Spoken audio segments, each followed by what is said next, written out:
Kita sering mendengar istilah pemanasan global dan perubahan iklim.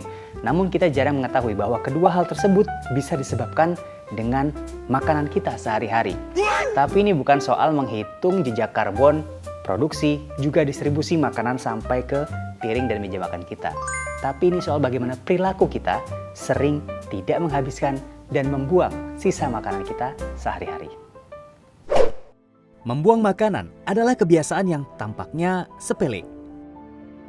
Pada saat makanan membusuk di tempat sampah, ia melepaskan gas metana, gas rumah kaca yang jauh lebih kuat daripada karbon dioksida.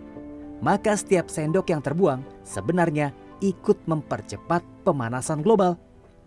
Gas metan itu memiliki daya rusak atau daya destruktif itu sekitar 20-40 kali lebih ganas dibandingkan CO2 atau karbon dioksida itu sendiri.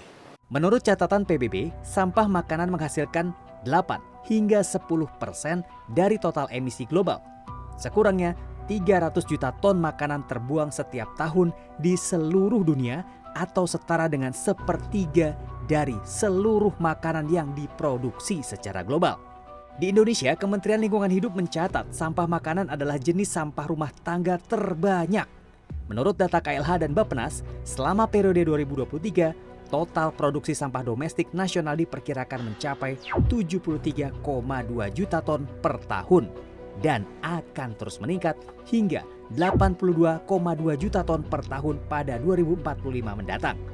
Dari jumlah tersebut, sampah organik dapat mencapai sekitar 62% dari total timbulan sampah nasional. Dari total sampah organik yang dibuang ke lokasi pembuangan akhir, sampah makanan menyumbang lebih dari 50%. Ketika membusuk, tumpukan ini menjadi salah satu sumber terbesar gas metana di udara. 1 ton sampah organik dapat menghasilkan sekitar 100 hingga 150 meter kubik gas metana melalui proses dekomposisi anaerobik. Makan sampai habis mungkin terlihat sederhana, tapi jika dilakukan oleh jutaan manusia di bumi, maka bisa mengurangi kontribusi pelepasan gas metana ke atmosfer. Jadi kalau ada pertanyaan apa kontribusi paling sederhana kita untuk membantu mengurangi pemanasan global juga perubahan iklim, jawabannya bisa berperilaku lebih baik dalam memakan makanan kita sehari-hari dengan cara ambil secukupnya, makan sampai habis.